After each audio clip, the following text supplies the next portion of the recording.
আসসালামু আলাইকুম। তাইজুদ্দিন ভাই, জামালপুর রেল স্টেশন থেকে বলছি।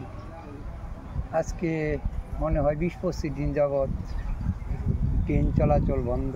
আমরা যারা রেল স্টেশনে আছি, হকার এবং দোকানদার, তারা একটু সমস্যার মধ্যে আছে। বর্তমান স্টেশনে একদম পরিষ্কার দেখা যায়, লোকজন নেই, ট্রেন চলে না, লোকজন আসবে কই থেকে।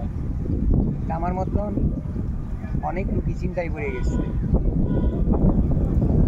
কবে গাড়িগুলো চলবে, কবে মানুষ উঠানো চলবে। আজ কত যাবত মানুষের মুখ দেখি না, একা একাই বৈশা থাকি। সবসময় মানুষের সঙ্গে চলাফেরা অভ্যাস, কথা বলে অভ্যাস। বর্তমানে একা একা বৈশা থাকি, ভালো লাগে না।